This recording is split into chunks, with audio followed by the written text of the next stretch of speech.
War Commander Thekmol stood on the bridge of his flagship, the Destroyer of Worlds. He was a massive alien with 4 arms and skin like black metal. His red eyes watched the tactical display showing the human solar system. Behind him, 300 alien warships moved through space in perfect formation. "Commander," said his tactical officer, a thin blue alien named Sub-Captain Irixtal. "We are approaching the outer edge of the human system. Our sensors detect 12 small human vessels near the large gas planet they call Jupiter." Thekmol looked at the display with contempt. The human ships were tiny compared to his vessels. Each of his ships was over a mile long and armed with weapons that could destroy cities. The human ships looked like toys. Only 12 ships. Thekmol laughed, a sound like grinding stone. "I expected more resistance from a species that dared to refuse the Council's demands. This will be easier than destroying space debris." On the bridge of the human ship Defiant, Captain Ryan Kelly studied his own tactical display. He was a young man with brown hair and calm green eyes. He had graduated from the Space Academy only 5 years ago, but he was already known as one of Earth's best tactical minds. "Sir," said Lieutenant Commander Beth Walsh, his second in command. "Long-range sensors confirm 300 alien ships approaching our position. They'll reach us in 30 minutes. Captain Kelly nodded slowly. Beth was a woman with short red hair and fierce blue eyes. She had been Kelly's friend since Academy days, and he trusted her completely. "Signal all ships," Kelly ordered. "Move to attack formation Delta. Use Jupiter's gravity well for acceleration." His communications officer, Ensign Tony Garcia, looked confused. "Sir, attack formation against 300 ships?" Kelly smiled grimly. "Tony, we're not here to win. We're here to teach these aliens that humans don't die quietly." The 12 human ships began moving toward Jupiter's massive gravitational field. Each ship was small and fast, designed for patrol missions rather than major battles. They carried missiles, railguns, and nuclear weapons, but nothing compared to alien technology. War Commander Thekmol watched the human ships with growing amusement. "Look at them, Irixtal. They're actually moving toward us. Do they think their primitive weapons can penetrate our shields?" "Perhaps they plan to surrender after making a token resistance," Irixtal suggested. "Let them come," Thekmol said. "We will destroy them quickly and then move on to their planet. I want this over before the day cycle ends." The alien fleet continued forward in their standard battle formation. They had used the same tactics for centuries because they always worked. Their ships were bigger, faster, and more heavily armed than anything they had ever faced. Captain Kelly's ships approached Jupiter at high speed. The massive planet's gravity pulled them faster and faster. On the Defiance bridge, the crew watched their speed indicators climb to dangerous levels. "Sir," called Navigation Officer Danny Roberts, "we're approaching maximum safe velocity. If we go much faster, we won't be able to turn without tearing the ship apart." Kelly's eyes never left the tactical display. "Hold course, Danny. Trust me." The alien sensors tracked the human ships as they swung around Jupiter. "War Commander." Thekmol expected them to slow down and take defensive positions. Instead, something impossible happened. The human ships used Jupiter's gravity like a slingshot. They whipped around the planet at incredible speed and shot directly toward the alien fleet. But they didn't come straight at the aliens. Instead, they approached from above and below, using angles that should have been impossible. "What are they doing?" Irixtal asked, confused. "This is not standard battle doctrine." Thekmol frowned. In 1,000 years of conquest, no species had ever used gravitational mechanics this way in battle. "It doesn't matter. Their ships are too small to damage us." The human ships came screaming out of their gravity-assisted turns at velocities that made the alien computers recalculate threat assessments. Captain Kelly's voice crackled across all human ship communications. "All ships. This is Kelly. Remember, We're not trying to survive this. We're trying to make them remember us. Attack Pattern Omega. Give them everything we have. The Defiant led the charge straight at the alien flagship. Kelly's ship fired every missile it carried, followed by a continuous stream of railgun projectiles. The other human ships split into 3 groups, attacking from different directions simultaneously. War Commander Thekmol felt his first moment of concern when the human weapons struck his shields. The impacts were much stronger than expected. Several of his smaller ships reported shield failures. "Impossible," he muttered. "Their weapons are primitive." Lieutenant Commander Walsh's ship, the Courage, dove toward a group of alien cruisers. Her ship was already damaged from alien return. Fire, but she kept attacking. When her weapons ran out of ammunition, she did something that shocked every alien in the fleet. She aimed her ship directly at the largest alien cruiser and activated maximum thrust. "Beth, what are you doing?" Kelly shouted over the radio. "What needs to be done?" Walsh replied calmly. "Tell my family I love them." The Courage struck the alien cruiser at tremendous speed. The human ship was destroyed instantly, but the explosion tore through the alien vessel's hull. The cruiser broke apart, killing thousands of alien crew members. Thekmol stood in stunned silence. No species in Council history had ever used suicide attacks. It was considered barbaric and pointless, but the humans seemed to consider it a valid tactic. "Sir," Erikstal reported, his voice shaking, "we've lost 17 ships. The humans are using ramming attacks and self-destruct sequences. Our formations are breaking apart." More human ships followed Walsh's example. When their weapons failed, they turned themselves into missiles. The alien fleet, designed to fight organized battles between civilized species, had no defense against opponents who were willing to die to inflict damage. Captain Kelly's ship was the last human vessel still fighting. The Defiant was badly damaged, with hull breaches on 3 decks and most weapons destroyed. Kelly himself was bleeding from a head wound, but he remained at his command chair. "Sir," reported Ensign Garcia, "we're losing life support. Hull integrity is at 15%. Kelly looked at his tactical display. His sacrifice play had worked better than expected. 37 alien ships were destroyed or heavily damaged. The alien fleet was in chaos, their neat formations scattered. "Tony," Kelly said quietly, "send a message to Earth. Tell them we made first contact. Tell them the aliens can be hurt." Before Garcia could respond, an alien plasma beam struck the Defiance Bridge. The explosion killed Captain Kelly instantly and destroyed the last human ship in the battle. War Commander Thekmol surveyed the aftermath of the battle with growing horror. He had lost 37 ships and over 50,000 crew members. The humans had lost only 12 small vessels, but they had inflicted more damage on a Council fleet than any enemy in 200 years. "Commander," Erikstal said hesitantly, "should we continue to Earth?" Thekmol looked at the wreckage floating around them. Pieces of human and alien ships drifted together in space. "Yes, but send a message to the Council first. Request immediate reinforcements." "How many additional ships, sir?" Thekmol thought about the human willingness to die fighting. He thought about their impossible tactics and their refusal to surrender even when facing certain death. "All of them," he said finally. "Send every available ship in the fleet." Back on Kepler Station, Chancellor Zektar received Thekmol's report with disbelief. Coordinator Silneth's crystal body flickered with nervous energy as she read the casualty numbers. 37 ships lost, Zektar hissed, to 12 primitive vessels? "The humans used tactics we have never encountered," Silneth said.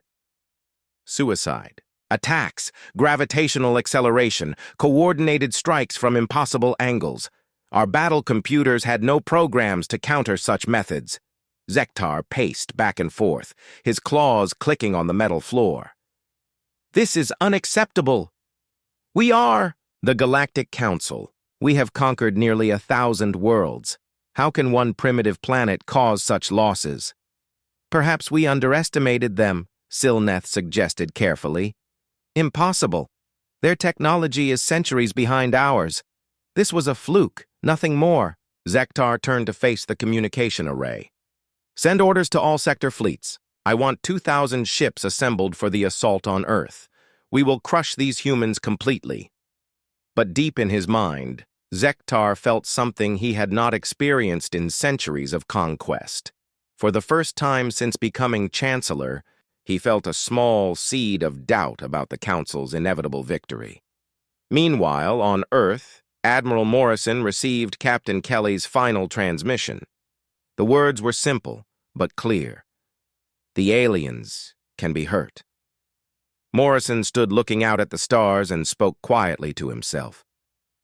Well done, Captain. You've given us something more valuable than ships or weapons. You've given us hope. The war was just beginning. The giant space station floated in the darkness like a metal city. It was called Kepler Station, and it orbited around a massive gas planet near the star Vega. Inside the station's biggest room, hundreds of alien beings sat in curved rows of seats. This was the Galactic Council, and they ruled over thousands of planets across the galaxy. Chancellor Zektar stood at the center of the room. He was tall and covered in green scales like a lizard. His yellow eyes looked at the holographic display floating above his head. The display showed a small blue planet orbiting a yellow star very far away. Council members, Zektar said in his deep voice, we have found another primitive world. They call their planet Earth. Our scouts have been watching them for several months. Coordinator Silneth moved forward. She looked like a living crystal, her body made of clear purple stone that glowed from the inside. When she spoke, her voice sounded like music. What do our reports tell us about these humans? A small gray alien named Scout Captain Velkoth stepped up to a control panel. The holographic display changed to show human cities, cars, and airplanes. The humans are very primitive, he said. They have only just learned to split atoms for weapons.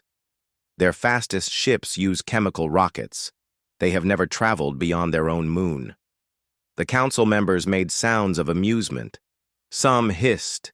Others clicked, and a few made noises like grinding metal. They had seen many primitive worlds before. How many humans live on this Earth? Asked General Toknar, a massive creature that looked like a walking mountain of black rock. Approximately 8 billion, Velkoth answered. They would make excellent workers for our mining colonies. The planet also has good water and metals we can use. Chancellor Zektar nodded slowly. We classify Earth as a Class D threat level, the lowest possible. We expect no real resistance from these humans. Coordinator Silneth's crystal body pulsed with brighter light. I have prepared the standard surrender demand. We will give them 3 of their days to submit completely. If they refuse, we will destroy their major cities until they accept our rule. How many ships should we send? Asked Admiral Krexthor, whose tentacles waved as he spoke. 300 should be more than enough, Zektar replied. We have conquered 847 different species in the past 1,000 years. None have ever lasted more than 1 planetary rotation against our forces. These humans will be no different. Meanwhile, billions of miles away, Admiral Jake Morrison stood on the bridge of the space station New Geneva. The station orbited Earth and served as the headquarters for the United Earth Defense Force. Jake was a tall man with gray hair and serious blue eyes. He had spent 30 years in Earth's Navy before moving to space. Admiral, called Lieutenant Amy Foster from her communication station. We're getting a transmission from outside the solar system. It's very strong and coming from multiple directions. Jake walked over to the main screen. Put it through, Lieutenant. The screen flickered and then showed the face of Chancellor Zektar. His reptilian features looked down at the humans with obvious contempt. When he spoke, his words were translated into broken English by the alien computers. Humans of planet Earth, Zektar said slowly. You have been found by the Galactic Council. Your world now belongs to us. You will surrender all weapons immediately. You will place 90% of your population on transport ships. These humans will work in our mining colonies on distant worlds. Jake felt his hands tighten into fists, but he kept his face calm. The alien continued. You have 72 of your hours to accept our terms. If you refuse, we will destroy your cities one by one until you submit. Do not think to resist. We have conquered nearly 1,000 worlds. Your primitive weapons cannot harm our ships. The transmission ended, leaving the bridge in complete silence. Lieutenant Foster looked at Jake with wide eyes. Admiral, what do we do? Jake stared at the blank screen for a long moment. Get me President Carter immediately and send word to all fleet commanders. We're going to emergency status. 2 hours later, Jake sat in a secure conference room with President Lisa Carter, Defense Secretary Paul Martinez, and General Amy Rodriguez. President Carter was a woman in her 50s with short brown hair and determined green eyes. She had led the country through several crises, but nothing like this. How many ships do we have? Carter asked. General Rodriguez checked her tablet. 200 combat vessels, ma'am. Most are smaller patrol ships. We have maybe 50 that could handle a real space battle. Defense Secretary Martinez shook his head. The aliens said they're sending 300 ships, and those are probably much more advanced than ours. President Carter stood up and walked to the window. She could see Earth rotating slowly below them. Jake, what's your professional opinion? Admiral Morrison thought carefully before answering. Ma'am, if we fight, a lot of people are going to die. Maybe millions, maybe billions. But if we surrender, we lose everything that makes us human. 9 out of 10 people sent to work as slaves on alien worlds. Earth stripped of its resources. What about our chances of winning? Carter asked. Honestly? Very small. But humans have won against bad odds before. President Carter turned back to face the room. I need to address Congress and the United Nations. But first, I want to know what each of you thinks we should do. General Rodriguez spoke first. I think we fight. I'd rather die free than live as a slave. Defense Secretary Martinez nodded. I agree. If we surrender now, we'll never get another chance at freedom. Admiral Morrison looked at the president. Ma'am, I've spent my whole life defending this planet. I'm not about to stop now. President Carter smiled for the first time since the aliens had contacted them. Then we're all in agreement. 6 hours later, President Carter stood before a joint session of Congress. Every seat was filled, and millions of people around the world watched on television and the internet. My fellow Americans and citizens of Earth, she began. Today we learned that we are not alone in the universe. We also learned that not all intelligent life is friendly. She explained the alien demands clearly and simply. When she finished, the room was completely quiet. The aliens expect us to surrender without a fight. They think we are too primitive and weak to resist their superior technology. They believe that fear will make us submit to slavery. Carter's voice grew stronger. They are wrong. Throughout human history, we have faced enemies who seemed impossible to defeat. We have survived ice ages, plagues, world wars, and disasters that should have destroyed us. We are still here because we never give up. She looked directly into the cameras. I have consulted with military leaders and government officials from every nation on Earth. We are united in our response to this threat. President Carter paused and took a deep breath. To the Galactic Council, I say this. Earth stands free, and free it shall remain. We reject your demands completely. If you want our world, you'll have to take it from us. The chamber erupted in applause that lasted for several minutes. Back on Kepler Station, Chancellor Zektar watched the human president's speech with mild amusement. He turned to Coordinator Silnith.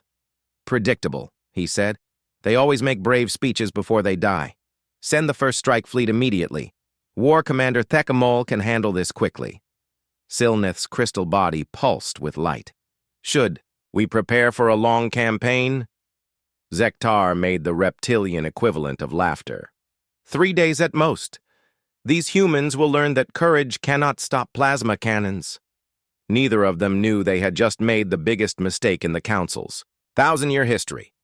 3 months after the battle, Admiral Lisa Carter stood on the observation deck of Earth Station Alpha, looking out at the stars. The view was peaceful now, but she could still hear the sounds of war in her dreams. Behind her, the station buzzed with activity. Diplomats from dozens of alien species walked the corridors alongside human officers. Trade negotiations happened in conference rooms that used to be empty. The galaxy had changed forever. "Admiral," came a familiar voice. Lisa turned to see Captain Jake Murphy approaching. He walked with a slight limp now, a reminder of the battle damage his ship had taken. "Jake," Lisa smiled. "How are the new recruits?" "Eager," Jake replied, joining her at the window. "Half the young officers in the fleet want to transfer to our battle group. Apparently, fighting impossible odds and winning makes you popular." Lisa nodded. The Battle of Xelian Prime had become legendary throughout human space. Every military academy was studying the tactics they had used. The name Deathworlder Doctrine was now official fleet terminology. "Any word on the search teams?" Lisa asked quietly. Jake's expression grew serious. "They found Commander White's body yesterday. He'll be buried with full honors next week." Lisa felt a familiar pang of grief. Alex White had been a good officer and a good friend. So had Jennifer Hayes. The victory had saved billions of lives, but the cost still hurt. "Admiral Carter, please report to Command Center," came an announcement over the station's communication system. Lisa and Jake made their way through the busy corridors. Earth Station Alpha was the new hub for human operations in this sector of space. Ships came and went constantly, carrying supplies, personnel, and the new alien technologies that were changing everything. In the command center, Lisa found a familiar face waiting for her. High Counselor Zeke Thala stood near the main display, looking much healthier than when she had first met him. "Admiral Carter," Zeke Thala said, his translator making his musical voice sound warm. "I bring news from the Kalari Council." "Good news, I hope," Lisa replied. "The best?" Zeke Thala smiled. "The last of the Void Swarm units have been cleared from our territory. Our scientists estimate it will take 50 years to rebuild our lost worlds. But we will rebuild them. Thanks to your people." Lisa felt a surge of satisfaction. That was what made all the fighting worthwhile, knowing that innocent people would live. "There's more," Zeke Thala continued. "The galactic community has voted. Humanity has been offered full membership with a permanent seat on the High Council." Jake whistled softly. "That's unprecedented. Most species wait centuries for full membership. Most species don't fight ancient machine gods and win," Zeke Thala pointed out. "The community recognizes that humans are unique." The word unique was diplomatic language for terrifying, Lisa knew. The galaxy had watched humans fight the Void Swarm with tactics that ranged from brilliant to completely insane. Other species were still trying to understand how humans had won. "There's something else," Zeke Thala said, his tone becoming more serious. "We've been monitoring communication channels across the galaxy. Other species are talking about the battle. Some are concerned." "Concerned about what?" Lisa asked. Though she suspected she already knew. "About humans," Zeke Thala replied honestly. "The Ethereal Confederation has announced they want a non-aggression pact with Earth. The Corvin Empire is reportedly developing new weapons specifically designed to fight Deathworlders." Lisa sighed. She had expected this. Humans had revealed capabilities that made other species nervous. The fact that they had destroyed an enemy that had terrified the galaxy for millions of years was impressive, but also frightening. "What about the positive reactions?" Jake asked. Zeke Thala's expression brightened. "Many species want to learn from you."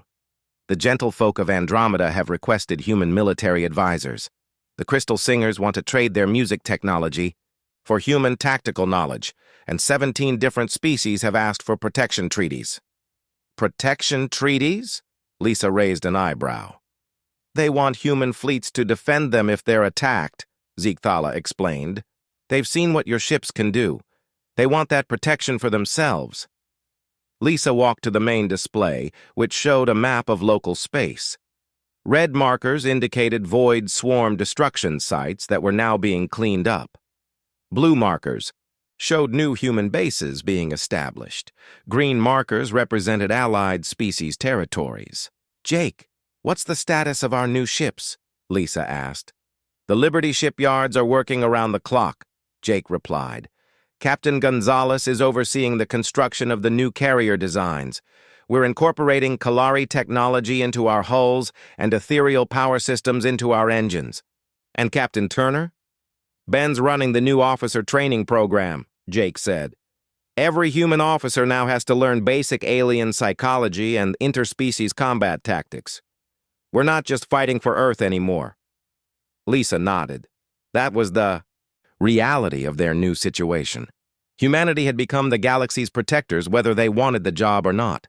Admiral, came Lieutenant Collins's voice from the communication station. We're receiving a priority transmission from deep space. It's another distress call. Lisa felt her pulse quicken. Put it through. The main display flickered and showed an alien face unlike any they had seen before. This creature looked like a cross between a bird and a lizard, with bright feathers and intelligent golden eyes. Unknown vessels, the alien said through the translation system. This is Nest Leader Kreetak of the Spiral Wing Republic. We are under attack by raiders from the Shadow Fleet. Our defense forces are overwhelmed. We have heard legends of the humans, the Deathworlders who defeated the ancient Void Swarm. We beg for your assistance. The transmission ended, leaving the command center quiet. Where are they? Lisa asked. Collins checked his instruments. The signal originated from the spiral arm, about 15 light-years from here. How long would it take us to get there? Jake asked. 4 days at maximum hyperspace speed, Collins replied. Lisa looked around the command center. Everyone was waiting for her decision. She thought about Alex White and Jennifer Hayes, who had died saving strangers they had never met. She thought about the principles that made humans fight for others, even when the odds were impossible. Collins, send a message to all ships in the fleet, Lisa ordered. Tell them to prepare for hyperspace jump. We have people to save. Yes, Admiral, Collins replied with a grin. Zeke-Thala approached Lisa as the command center became busy with preparations. Admiral, you know this will never end, don't you? Word is spreading across the galaxy. Every species that faces a threat will call for the humans. Lisa looked out at the stars again. Somewhere out there, innocent people were dying while waiting for help. And somewhere else, humans were preparing to risk their lives for strangers. Maybe that's not a bad thing, Lisa said quietly. The galaxy is a dangerous place. If humans can make it a little safer, then maybe all those sacrifices meant something. 5 hours later, Admiral Lisa Carter stood on the bridge of the UTS Valiant as her fleet jumped to hyperspace. The ship carried new weapons based on alien technology and a crew trained in interspecies warfare. But at its heart, it was still a human ship, crewed by people who believed in fighting for those who couldn't fight for themselves. As the blue energy of hyperspace swirled around them, Lisa thought about the future. Humanity had become the galaxy's guardians, protectors of species they had never met. It was a heavy responsibility, but one that felt right. Captain Amy Rodriguez, now commanding her new ship UTS Pioneer, sent a message from the escort formation. Admiral, all ships report ready for combat operations. Copy that, Amy, Lisa replied. Let's go show these Shadow Fleet raiders what happens when they pick on innocent people. The human fleet raced through hyperspace toward another battle, another chance to prove that sometimes the most important victories came from simply refusing to let evil win. And across the galaxy, those who threatened the innocent learned a simple truth. When the Deathworlders answered your call for help, they didn't just fight for you. They fought like you were family. The alarm on the Valiant's bridge screamed as more Void Swarm ships dropped out of hyperspace. Admiral Lisa Carter watched her tactical display fill with red enemy markers. What had been a manageable fight was about to become impossible. "Admiral, I'm counting over 300 enemy contacts," reported Lieutenant Dave Collins, his voice tight with stress. "They're surrounding us." Lisa studied the display. The new arrivals weren't just harvesters.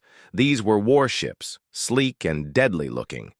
At the center of the enemy formation was something that made her blood run cold. A ship so massive it looked like a small moon. "My God," whispered Captain Jake Murphy from the destroyer Ranger. "That thing must be 20 miles across." "It's their mothership," came the voice of High Counselor Zeke Thala over the communication system. The Kalari leader sounded terrified. "We have legends about it. It's been sleeping for 1,000 years. Lisa gritted her teeth. The human fleet now faced impossible odds, but humans didn't run from impossible odds. They made them possible. "All ships, battle formation Delta," Lisa ordered. "We're going to punch through to that mothership and upload Dr. Morgan's virus directly to its core." "Admiral," called Captain Maria Gonzalez from the carrier Liberty. "My fighter squadrons are at half strength. We've lost 60 pilots today." "I know, Maria," Lisa said quietly, "but we have to finish this. If that mothership gets away, it will hunt down every human world in the galaxy." Commander Alex White's voice came over the radio from his assault transport UTS Storm. "Admiral, my Marines are ready for the deep strike mission. We'll get Dr. Morgan to that computer core." Alex was young for a commander, but he had led boarding actions in the border wars. His men trusted him completely. "Alex, you'll have one chance," Lisa warned. "Once we break through their defenses, you'll have maybe 10 minutes before they overwhelm us." "10 minutes is enough," Alex replied confidently. The human fleet began its final advance. The Void Swarm. Warships moved to intercept them. These new enemy ships were different from the harvesters. They were built for war, covered in weapons and armor. The first exchange of fire lit up space like a deadly fireworks show. Human kinetic weapons hammered against alien energy shields. Void Swarm particle beams tried to burn through human armor. Captain Ben Turner's cruiser Thunder led the charge. "We're taking heavy fire," Ben reported as explosions bloomed across his ship's hull. "Shields down to 30%. "Keep pushing," Lisa ordered. "Ryan, hit them with everything you've got." Captain Ryan Edwards had modified his mining ship. Prospector with every weapon he could find, industrial lasers, mining charges, even a makeshift railgun built from spare parts. It looked ridiculous, but it worked. "Firing everything," Ryan announced cheerfully. The Prospector unleashed a storm of mixed weapons at the nearest Void Swarm warship. The mining lasers cut deep into its hull while explosive charges blew holes in its armor. The enemy ship tried to return fire, but Ryan was already moving to his next target. "That's how you do it," laughed Captain Tony Baker from his assault ship Hammer. "Who needs proper weapons when you've got human ingenuity?" But the human fleet was taking heavy damage. The UTS Falcon, Amy Rodriguez's scout ship, took a direct hit from 3 enemy beams at once. "Amy, report," Lisa called urgently. "I'm alive, but the Falcon is dead," Amy replied, her voice shaky. "Life support failing. I'm abandoning ship." "Ranger moving to pick up survivors," Jake announced immediately. As the battle raged, Dr. Lisa Morgan worked frantically at her science station. The virus program was ready, but she needed to get close enough to the mothership to upload it. "Admiral, the virus is complete," Dr. Morgan reported. "But I need to be within 1 kilometer of their main computer core to inject it into their network." 1 kilometer? Lisa stared at the massive mothership on her screen. "That means we have to get inside that thing." Yes, Dr. Morgan said simply. Someone has to carry the virus program directly to their central computer. Lisa made her decision. Alex, prepare your Marines for deep insertion. You're going into the heart of that mothership.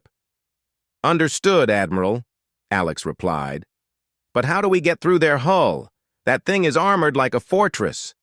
Captain Jennifer Hayes spoke up from her destroyer UTS Defiant. I can make you a door. Everyone on the communication channel went quiet. They all knew what Jennifer meant. Jennifer, no, Lisa said firmly. There has to be another way. Admiral, my ship is already badly damaged, Jennifer said calmly. Engines are failing, weapons are offline, but I can still ram. I can punch a hole big enough for Alex's teams to get through. Jenny, there are other options, pleaded Jake Murphy. Jennifer was his friend, and he couldn't bear to lose her. No, there aren't, Jennifer replied. Look at the tactical display. We're outnumbered, 10-1. The only way this works is if someone makes the ultimate sacrifice. Lisa closed her eyes for a moment. Jennifer was right. The math was simple and terrible. All right, Lisa said quietly. Jennifer, plot an intercept course for the mothership's main hull section. Alex, get your Marines ready for immediate insertion. Copy that, Admiral. Both officers replied. The Defiant broke formation and accelerated toward the massive enemy ship. The Void Swarm warships tried to intercept it, but the other human ships provided covering fire. This is for Earth, Jennifer announced over the radio. And for all the innocent people these machines have killed. The Defiant hit the mothership's hull at maximum speed. The explosion was visible from 50 miles away. When the light faded, there was a gaping hole in the alien ship's side. Hole punched, came Alex's voice as his Marine transports dove through the breach. We're inside. What Alex and his Marines found inside the mothership was beyond anything they had imagined. The interior was like a vast city, but a city built by insane machines, corridors twisted in impossible directions, mechanical systems pulsed with organic rhythms. This place is alive, reported Sergeant Chris Thompson as his squad moved through the alien corridors. The walls are breathing. Keep moving, Alex ordered. Dr. Morgan, how far to the computer core? 2 kilometers deeper into the ship, Dr. Morgan replied, studying the scans from Alex's helmet camera. Follow the main corridor and turn left. At the 3rd junction, the Marines encountered resistance as they moved deeper. Void Swarm maintenance drones tried to stop them, but human weapons cut through the mechanical defenders. Major Chris Thompson led the rear guard, holding off pursuing enemies while Alex's main team pushed toward the core. Alex, you've got company coming fast, Chris reported. At least 50 drones heading your way. Copy that, Chris. Keep them off us for 5 more minutes. The computer core was a nightmare of biological and mechanical technology. It looked like a giant brain connected to thousands of machines. The whole chamber pulsed with evil energy. Dr. Morgan, I'm at the core, Alex reported. Where do I plug in your virus? There should be a data interface near the center, Dr. Morgan said. Look for something that looks like a connection port. Alex found it. A strange organic socket that seemed to move on its own. He pulled out the data chip containing Dr. Morgan's virus program. Here goes nothing, Alex said, and plugged the chip into the alien interface. Immediately, alarms began sounding throughout the mothership. The virus was spreading through the Void Swarm network, attacking every connected system. It's working, Dr. Morgan announced excitedly. The virus is propagating through their entire network. All Void Swarm units in this system are being affected. But the success came with a price. The mothership's computer core began to overload as the virus attacked its systems. Energy discharges filled the chamber where Alex and his Marines were trapped. Alex, get out of there, Lisa ordered urgently. That whole section is going to explode. Negative, Admiral, Alex replied calmly. The Marines are trapped. The drones have blocked our exit route. But the mission is complete. The virus is uploaded. Alex, no, Lisa said desperately. Admiral, it's been an honor serving with you, Alex said. Tell my wife I love her. The mothership's computer core exploded in a cascade of energy that tore through 50 decks of the massive vessel. Alex White and his Marines died instantly, but their sacrifice saved the galaxy. The virus spread through the Void Swarm network, like wildfire. One by one, the enemy ships began shutting down. Their weapons stopped firing. Their engines went dead. The machines that had consumed 17 worlds were finally dying. All enemy ships are going dark, reported Lieutenant Collins in amazement. The entire Void Swarm fleet is shutting down. Lisa watched the tactical display as hundreds of red enemy markers turned gray and lifeless. The price had been terrible, but humanity had won. The galaxy was safe, the Void Swarm was dead, and the legend of the Deathworlders had just begun. The space around Admiral Lisa Carter's fleet suddenly filled with new ships. 12 more human vessels dropped out of hyperspace, their hulls gleaming in the starlight. Admiral, this is Captain Maria Gonzalez on the UTS Liberty, came a cheerful voice over the radio. Sorry we're late. We brought friends. Lisa smiled as she watched the reinforcements take position. Maria's carrier was huge, almost as big as the Valiant. Behind it came destroyers, cruisers, and assault ships from 3 different Earth Defense Force battle groups. Maria, you're right on time, Lisa replied. We were just about to introduce these Void Swarm machines to human hospitality. Captain, Tony Baker's voice joined the conversation from his assault ship UTS Hammer. Admiral, my boys are itching for a fight. What's the plan? Lisa looked at her tactical display. The 12 massive Void Swarm harvesters were still approaching, but slowly. They seemed to think that size and numbers would be enough to win. Attention all ships, Lisa announced over the fleet communication channel. We're going to show these machines something they've never seen before. We're going to use the Deathworlder doctrine. There were cheers from several ships. Every human officer knew about the Deathworlder doctrine. It was simple. Hit hard, hit fast, and never give up. If something doesn't work, try something else. If that doesn't work, try something crazy. Maria, launch all fighters, Lisa ordered. Tony, prepare your boarding teams. Ben, I want the Thunder to target their smallest harvester. We're going to see if we can capture one of these things. Copy that, Admiral, came the replies. The human fleet spread out into attack formation. The carrier Liberty launched over 100 small fighter craft. They swarmed around the larger ships like angry bees. Lieutenant Colonel Kate Johnson's voice came over the radio from one of the fighters. Admiral, my pilots are ready. What are our targets? Kate, I want your fighters to test their point defense. Systems, Lisa said. Find out how they protect themselves against small, fast targets. The fighters accelerated toward the nearest harvester ship. The massive alien vessel was shaped like a giant spider, with long arms that had been tearing apart planets. It was 3 miles long and covered in strange mechanical patterns. As the human fighters got closer, the harvester began shooting at them. Beams of purple energy lanced out from hundreds of small turrets on its hull. They're fast, Kate reported, as her fighter rolled away from an energy beam. But not fast enough. These point defense guns can't track us at high speed. Good, Lisa said.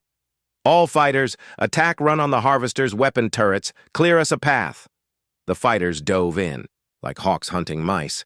Their small railguns and missile launchers were perfect for this kind of precision work. One by one, the harvester's defensive weapons exploded under the fighter assault.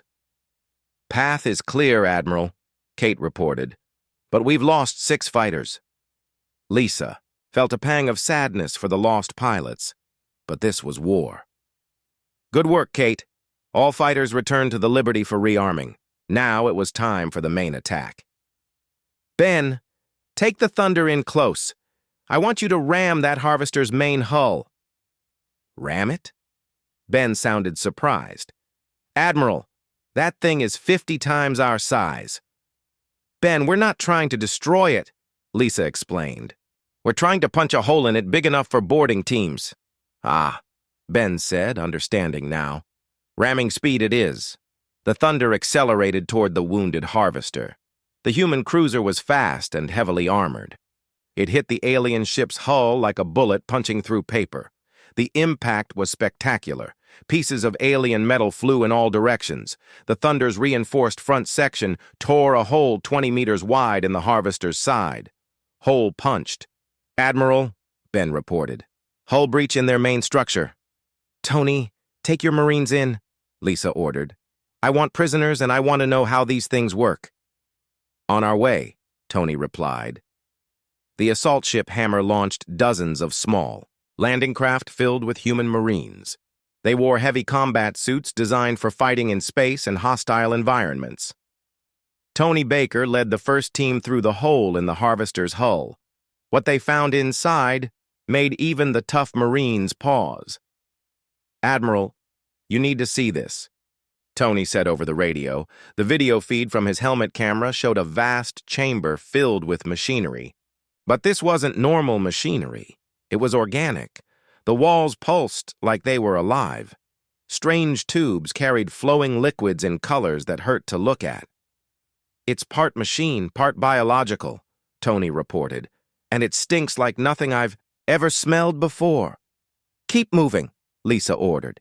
"Find the control center." The Marines moved deeper into the alien ship. They encountered no resistance at first.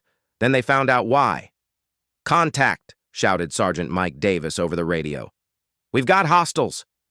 The camera feed showed something that looked like a metal spider the size of a car. It had 6 legs ending in sharp claws and 2 arms that ended in energy weapons. Its eyes glowed red in the darkness. "Those are maintenance drones," explained Dr. Lisa Morgan, the fleet's chief scientist, who was watching from the Valiant. "They're not designed for combat, but they're trying to fight anyway." The Marines opened fire with their kinetic weapons. The maintenance drones were tough, but they couldn't stand up to concentrated human firepower. "Area secure," Tony reported. "Moving to the next chamber." Back in space, the other harvester ships had noticed the attack on their companion. They began moving faster toward the human fleet. "Admiral," called Captain Ryan Edwards from the mining ship UTS Prospector, "I've got an idea. These harvesters are using some kind of energy field to hold their structure together. What if we disrupt it?" Lisa looked at Ryan's ship on her display. The Prospector was a civilian vessel that had been armed for this mission. Ryan was a former military officer who now ran mining operations in the asteroid belt. "What do you have in mind, Ryan?" Lisa asked. "My ship has industrial mining lasers," Ryan explained. "They're designed to cut through solid rock. If I tune them to the right frequency, I might be able to disrupt their structural fields." "Do it," Lisa ordered. The Prospector moved toward one of the approaching harvesters. Its mining lasers were much more powerful than normal ship weapons, but they were slow and clumsy. Perfect for mining, terrible for ship combat, unless you were fighting something the size of a small city that couldn't dodge. Ryan's lasers cut into the harvester's hull like hot knives through butter. The alien ship's structural field flickered and failed. Without the energy field holding it together, the massive vessel began to break apart under its own weight. "It's working!" Ryan shouted excitedly. "The whole thing is coming apart!" Meanwhile, Tony's Marines had reached what looked like a control center. The chamber was filled with strange computers that looked more like giant brains than machines. "Admiral, we found something," Tony reported. "These computers are connected to some kind of network. Dr. Morgan, can you access this?" Dr. Morgan worked quickly at her station on the Valiant. "I'm reading quantum communication signals. They're talking to each other across space. The entire void swarm is connected by some kind of hive mind." Lisa understood immediately. "Can we disrupt it?" "Maybe," Dr. Morgan said. "If I can create the right kind of virus program, I might be able to damage their network, but I need more time to study their system." "Tony, hold position and gather as much data as you can," Lisa ordered. "Maria, launch another fighter strike. Keep the other harvesters busy." The battle continued for 3 hours. The humans used every trick they knew. When energy weapons failed, they used kinetic rounds. When kinetic rounds weren't enough, they used their ships as weapons.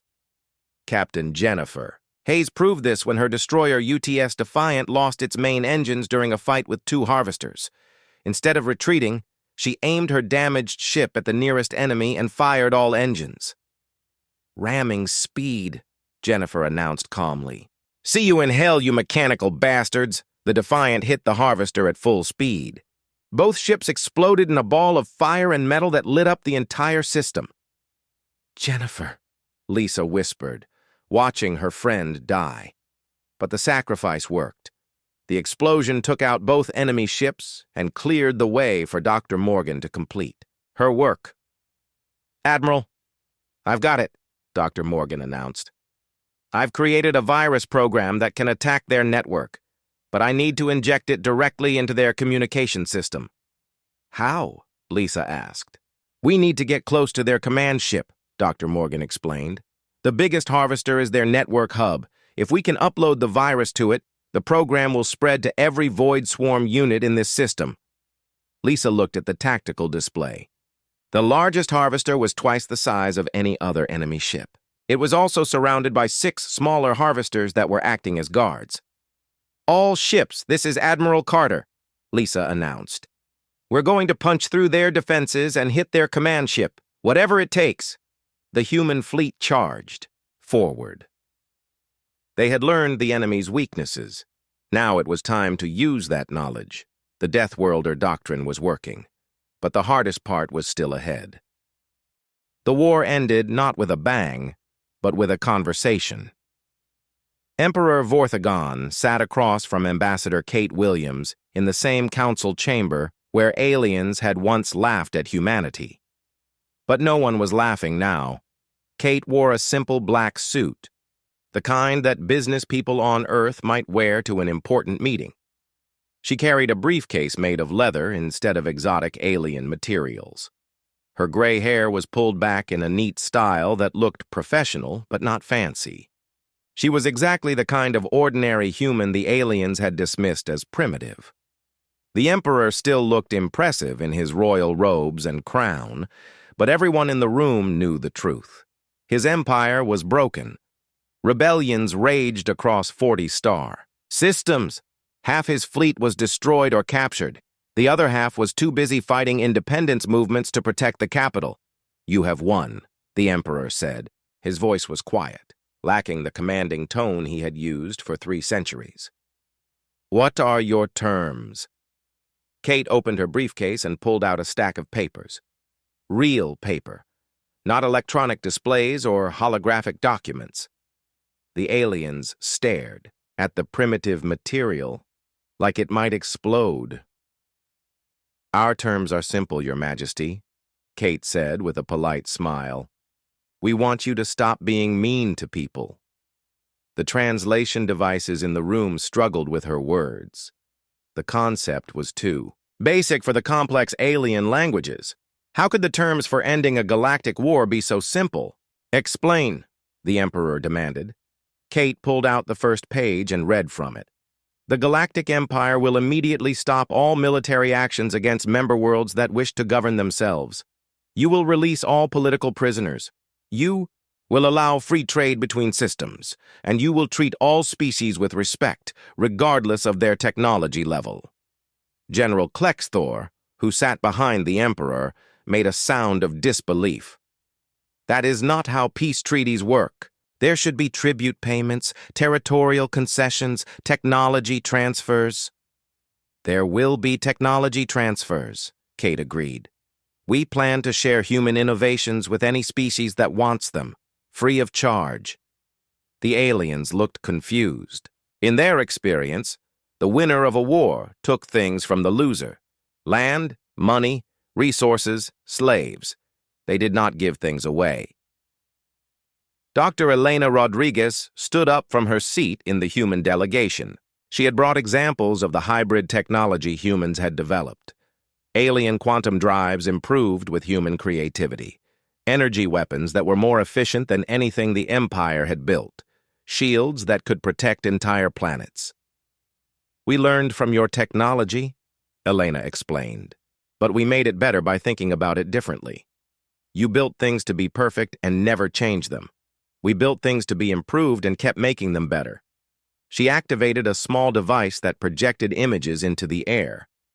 The aliens saw human cities powered by clean energy, spaceships that could travel faster than anything in the Imperial fleet, medical technology that could cure diseases the Empire thought were impossible to treat.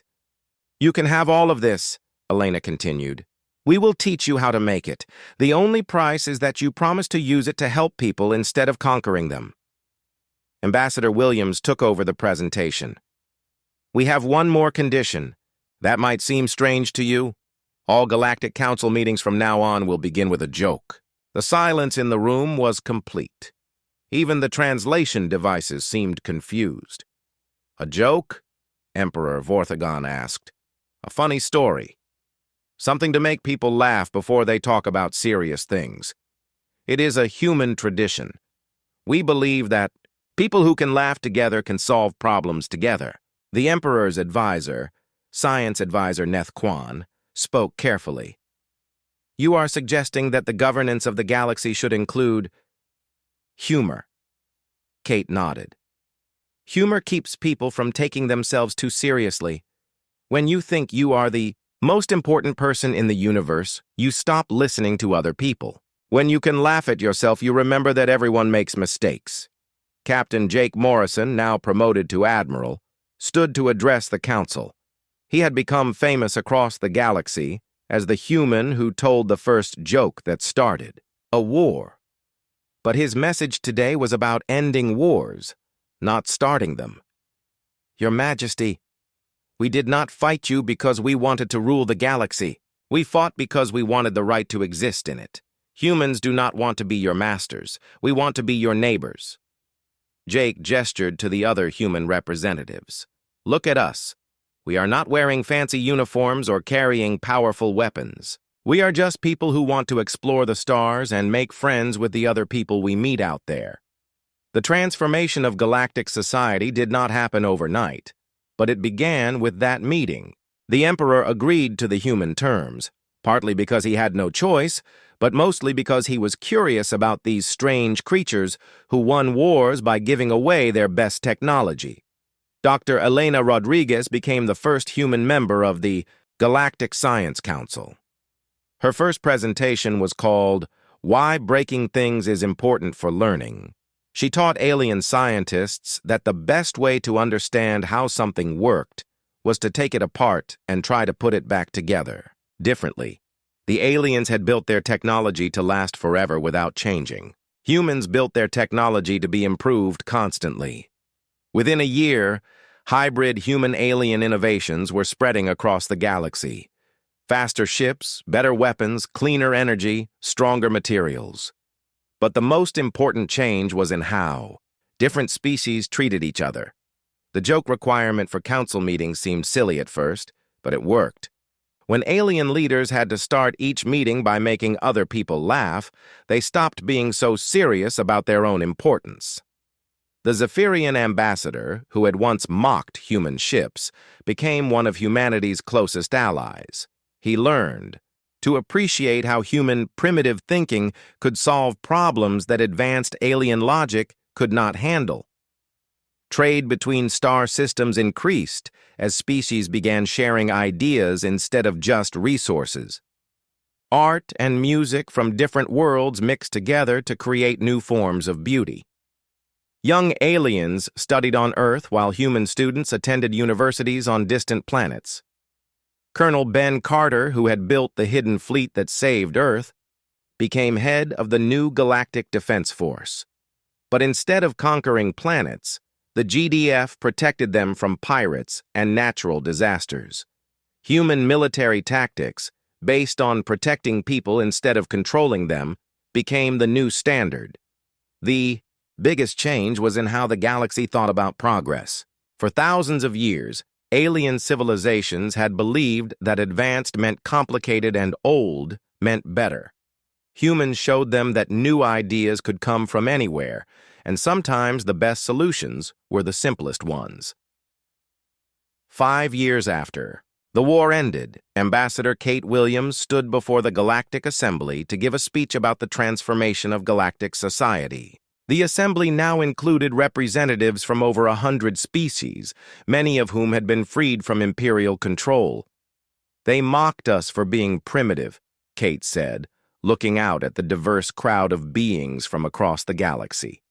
"They laughed at our simple ships and basic technology. They thought humor was a sign of weakness." She paused and smiled, the same kind of smile Jake Morrison had shown before delivering his famous joke. "They were wrong about a lot of things, but they were right about one. We are primitive. We still believe that everyone deserves a chance to be happy. We still think that making friends is more important than making enemies. We still laugh when things seem impossible because laughter reminds us that impossible things happen all the time." The assembly erupted in applause, whistles, clicks, and sounds that had no human equivalent. But they all meant the same thing: agreement, appreciation, joy. "The galaxy learned an important lesson," Kate continued when the noise died down. "Never underestimate a species that finds something funny about their own destruction, because they will probably figure out how to laugh last."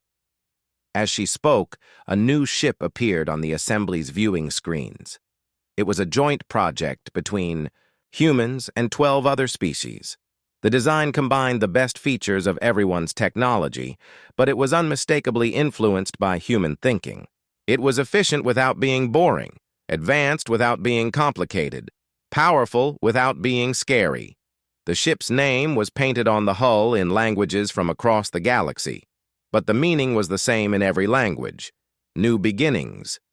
The yacht's galaxy had learned to laugh, and laughter, it turned out, was the most powerful force in the universe.